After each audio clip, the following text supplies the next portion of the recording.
You are listening to Mitä Pelataan podcast on Agemonia. My name is Jani Kontkanen and I'm going to tell you my experiences. Agemonia is a sprawling, role-playing kind of board game, and I had the chance to play the 3 first tutorials on spring and the winter of 2020, and today when this releases, the Kickstarter of Agemonia finally opens. So I thought that I would tell my experiences on the 3 first tutorial scenarios and how the game is in my opinion. I'm not going to go through the rules, I'm not going to go through the world or the story. If you want, and I think you should want, or at least you should go and look at agemonia.com. They have very detailed information on the game. You can find about the game and the world and the news and all the people and the bestiary, pets, items, characters, factions, maps, realms, cities, stories and heroes in the Agemonia world. Also you can find the rules for the tutorials, not the whole game yet, but you can find the tutorial rules from there and you can also play them yourself if you want to. Tutorials 1, 2 and 3 are open and they are playable in Tabletopia and Tabletop Simulator.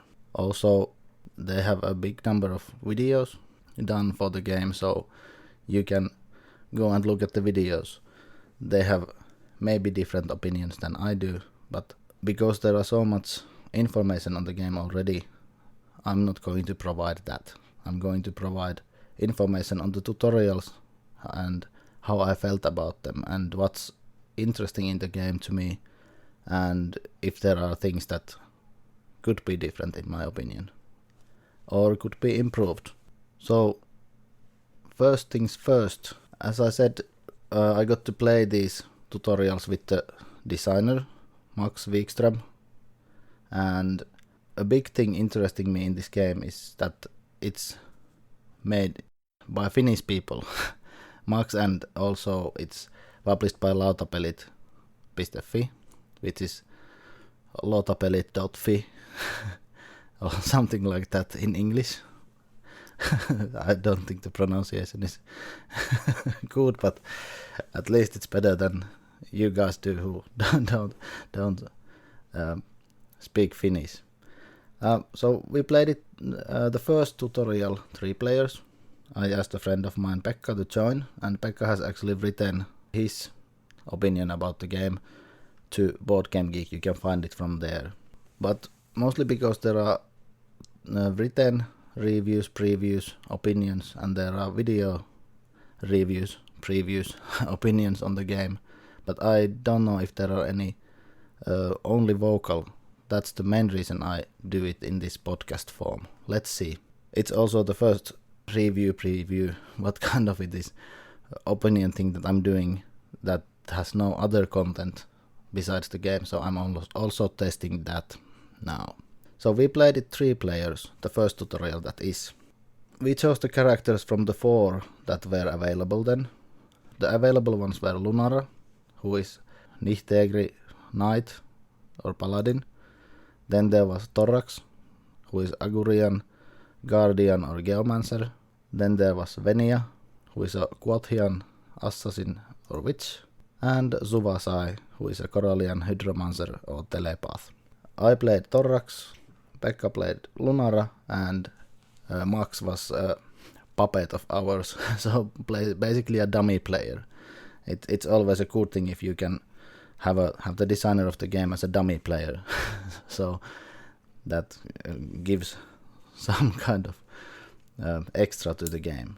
So basically Venia, Lunara and Torrax found themselves in the inn, which is called Flooded Inn, and that's also the first tutorial scenario. It's an introductory scenario, you don't get to fight in that one, but it opens the story and you can read what happened before that from the webpage.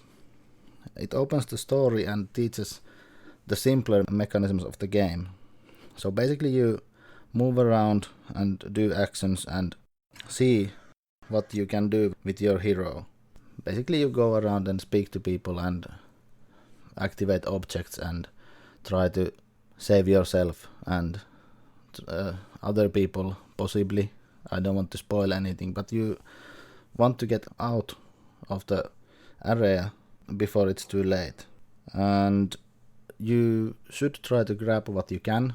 We couldn't get everything, we missed one item, but we were able to get some very important items and things done, so that was good. The first impression of mine on the first tutorial was that, okay, this is interesting. I never play a tank. Usually I never play a tank. I always want to be a ranger. But the ranger style, ranged class was not available when we played this. It's so long time ago. It now is available. This Matajam is a Patangan ranger or shaman. And when I get to play this full game, I will definitely play with that guy. And the sixth class actually, or the sixth hero is Drenos, who is a Ignisar Marauder or Pyroblade. And they also look cool. The miniatures are actually really good in the game, and the renders of those are also good in at least Tabletop Simulator, where I played these tutorials.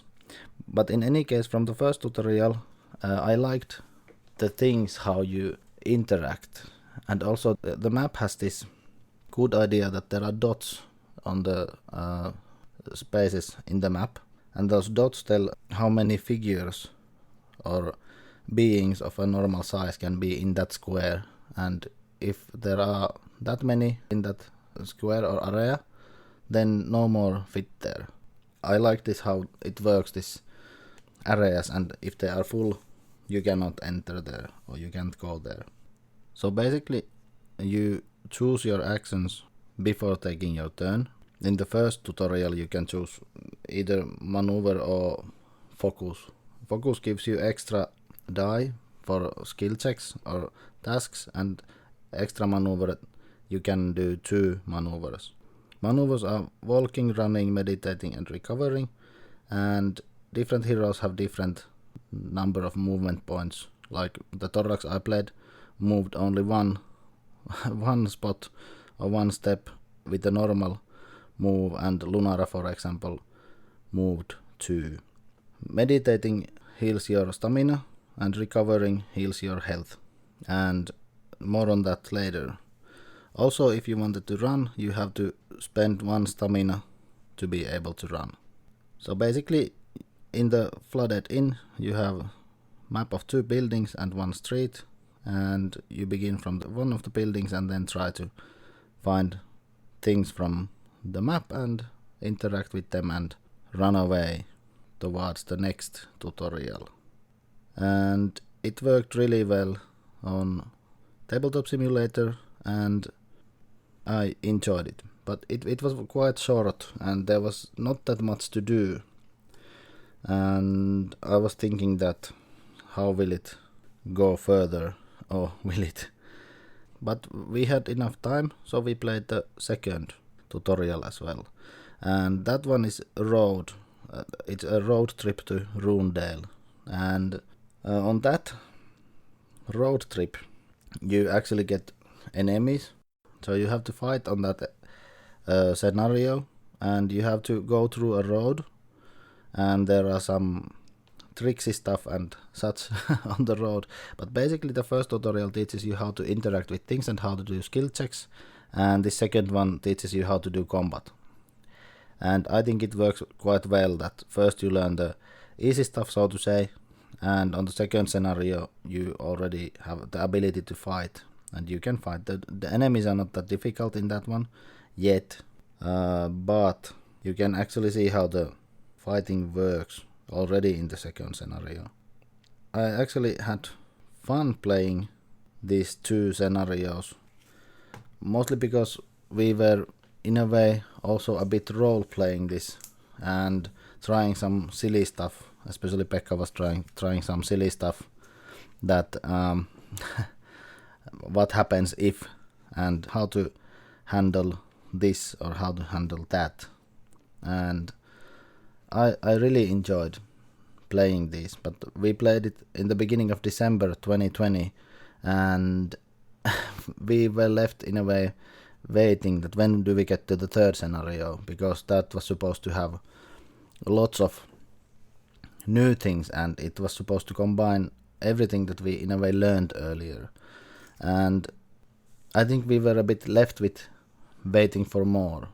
After learning how the combat works and especially how this speed works and such, the game, I mean, at least for me, it showed that the game has lots of promise.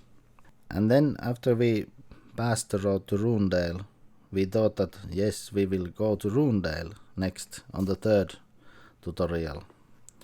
And we were waiting, when will we get to play this or these tutorials, and when do we get to Runedale? But it wasn't Runedale, it was Secrets of the Ancients, the next one. This one was a really, really good tutorial scenario in my opinion, because this, in a way, this wasn't anymore this learn how to do. This was, okay, you learned how to interact, you learned how to fight. Now, here is what you have to do. You have to do this and this and this. And there was a quite big task in a way to complete. You were supposed to do certain things. Again, I don't want to spoil, but this scenario was really good. I really like this third tutorial because it gave me the feeling of actually achieving something.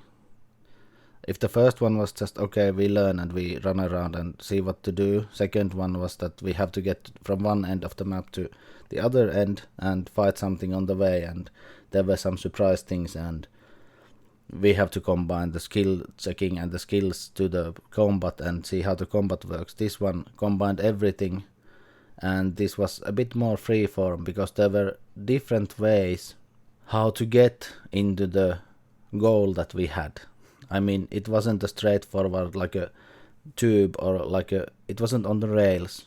So you could take different roads, and we took probably a very different route in a way than many people do, because we didn't go the straightforward road. We went a bit of a, how to say, we went a bit backwards, if that's a correct term for that. But I really enjoyed this third tutorial.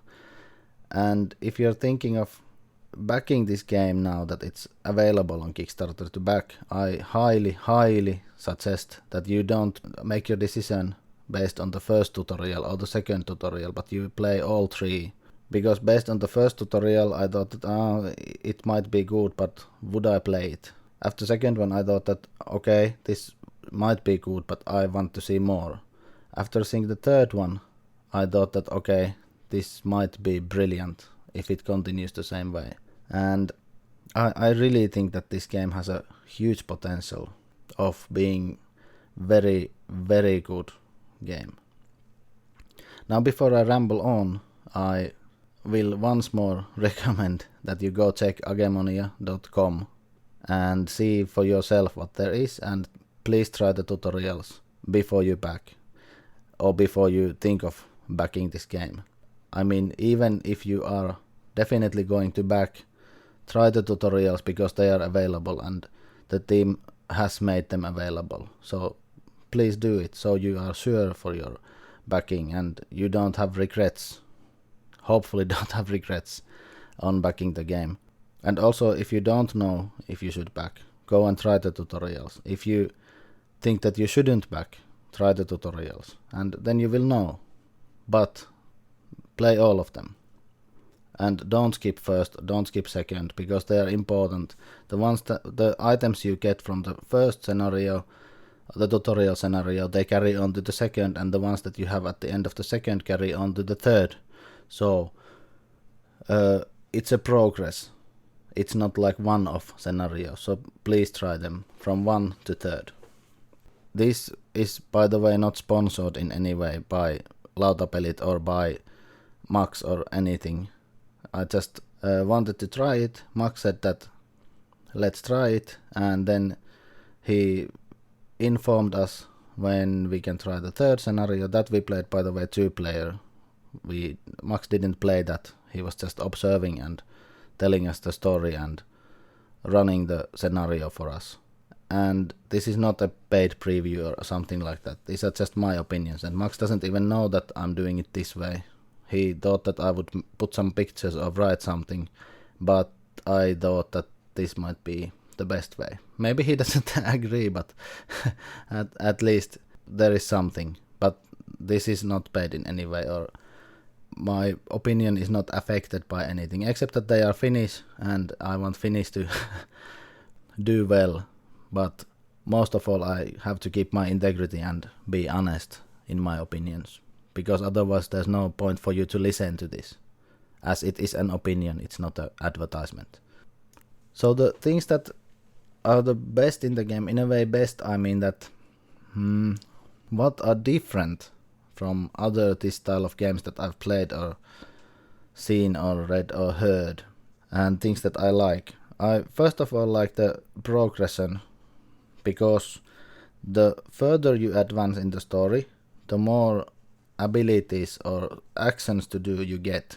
And you have only 2 available in the first tutorial, 3 in the second and 4 in the third one, and then you begin progressing. And then you can choose a class, you can change your class on the way, if I understood right.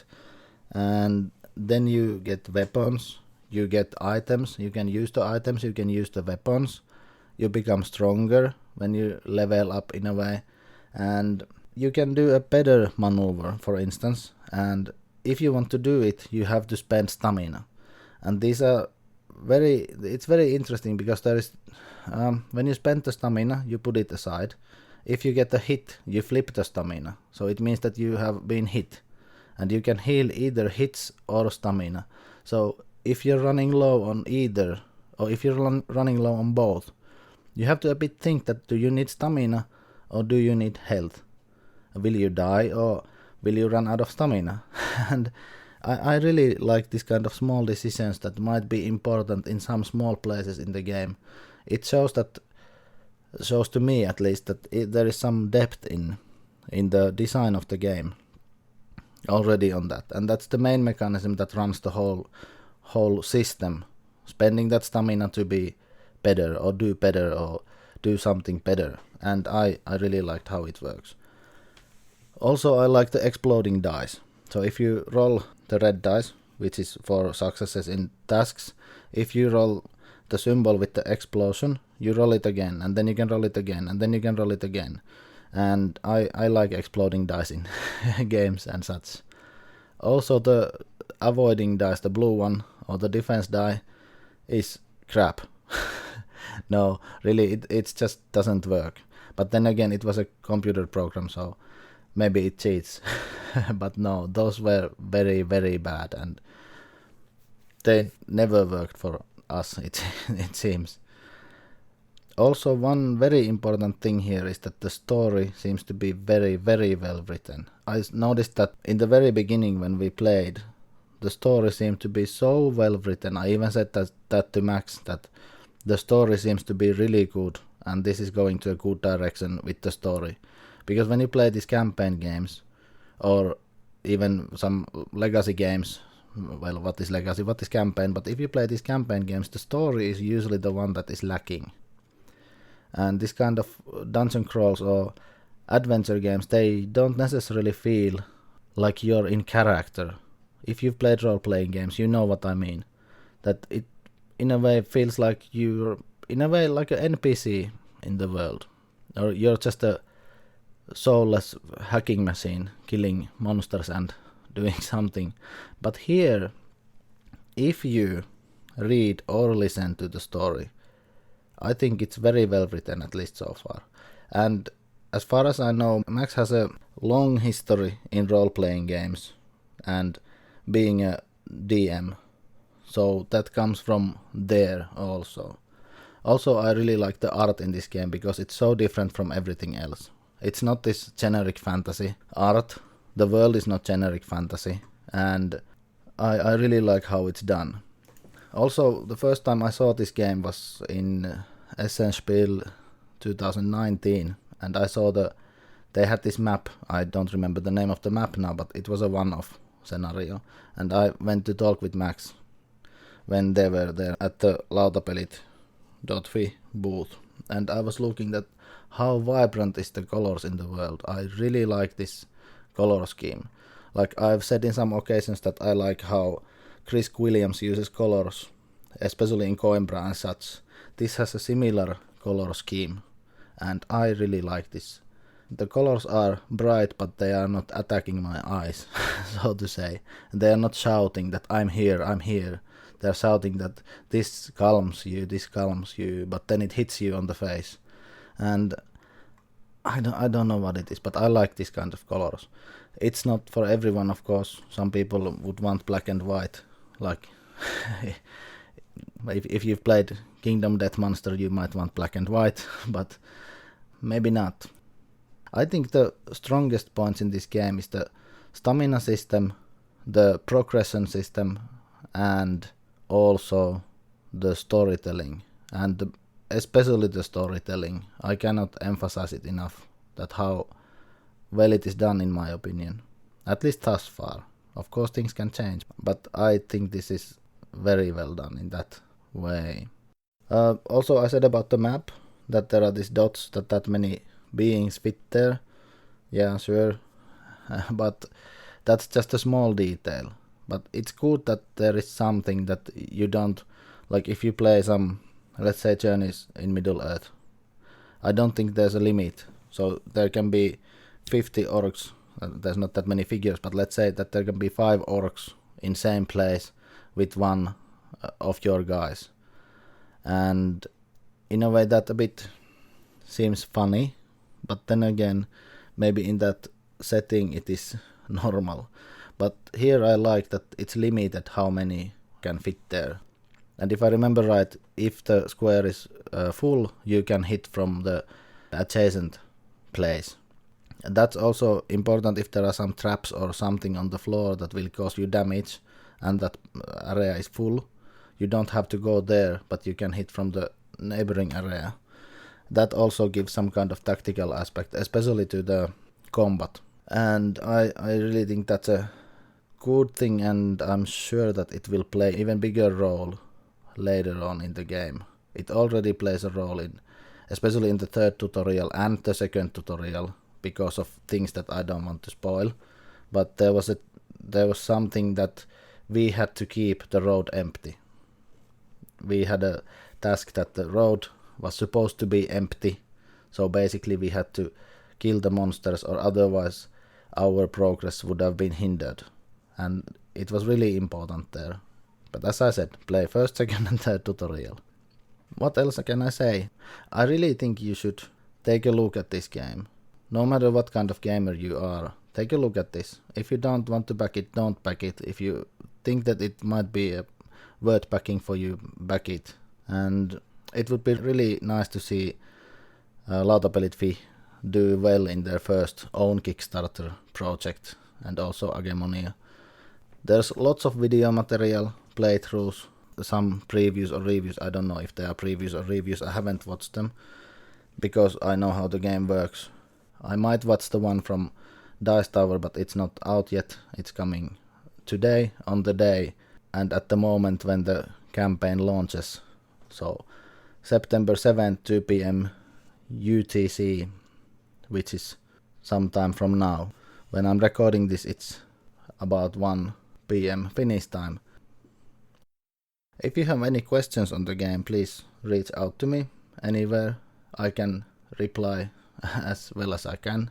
And as I said earlier, I skipped some details, but I think there are enough details, there are enough opinions, and there are enough guides how this works. You can find all the material at agemonia.com, but maybe you want to hear someone's opinions on the tutorials, and like I said, these are not biased.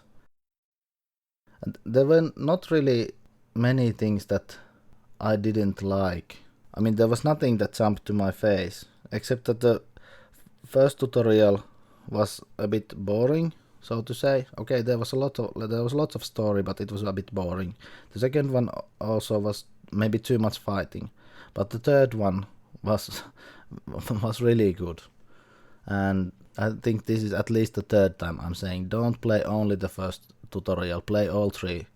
Otherwise you can't have an informed opinion on the game. And don't skip any, because they have continuity. Also, if you want to, and I think you also could do that, you can download the Agemonia app. I try to put links to everything. You can download the Agemonia app, which includes all the tutorials, and you can see the map there. And I really like the map. It is very big, and I'm sure that there will be lots of good adventures. And even on the map, when you look at the map, you see the color scheme that I talked about earlier. It is fantastic in my opinion. And I can't wait to play this game when it's ready. I can't wait to put it on my table and put the matajam on the flooded in and begin playing this game. I don't know if I will play this solo or if I will play with many characters. This seems like means that I haven't tried it solo, but I don't think there is too much upkeep solo, even if you would play with more than one character. Because basically you choose what to do and then you do. Oh, that one thing I forgot to say. The actions of the heroes have different colors. They have red, blue and green. And also you flip a card for the round after choosing these actions, and that shows the colors in which order they are activated. It also goes for the monsters. So that shows when do the monsters activate and when does your what action activate. And that's actually very well done system. And it's not always that something is always the fastest or something is always the worst or slowest or something. Not like in Gloomhaven that if you play a card that is number 07, you will always be first or something like that. And I think that also works really well. Maybe it might be a little bit too random, but I don't think it matters necessarily. It makes it easier to plan because you are not sure if you will be fastest. You know that one color is usually faster than the other, but you don't know that for certain that something will definitely be faster than some other action. But really, download the app. You can find all the tutorials there, and you can use it while you play. It has nice speech. You can hear and listen the story from the app, so you don't have to read it. I guess that's it. I have to stop so I can edit and tell Max that I've done this kind of a thing, and he can do what he wants with that. Does he want to link it somewhere or not? That's up to him. But anyway, this exists. And please, if you are able to, please give comments somewhere that do you want to hear this kind of episodes that are only reviews, that they are not reviews within an episode with a topic. And this also goes, and not also, but especially goes for you who are Finnish and you listen, because I'm planning to do this in Finnish more than in English. This time it's in English because this is a big Kickstarter, and maybe then I don't have to record twice. But I'm sure that you Finnish people know English better than English people know Finnish, so apologies, but not really apologies. You know what I mean. But anyway, please let me know if you want to hear this kind of things more, or do you want the reviews to be within episodes of something else. And thank you for listening. You can find me from social media, from Twitter or Instagram at Mitä Pelataan. You can find this podcast from SoundCloud with the name Mitä Pelataan. In Facebook I'm Mitä Pelataan with the username at Mitä Pelata. You can find all my media from the link tree that I will put to the show notes. I also have a Patreon. If you're interested, you should find it from there with Mitä Pelataan. And also for that, please give me feedback. I have no idea how to do that. And what would you want to see, what would you want to hear extra, please give me feedback on that. I will modify it according to your needs, the dear listeners. And also there is one Patreon Pekka, thank you so much. You're the one Pekka that I played this Agemonia with. And he actually had birthday yesterday, so happy birthday, Pekka. I'm following you in a week. Also, Virgos rule, it seems. So many people are Virgos from the board gaming sphere.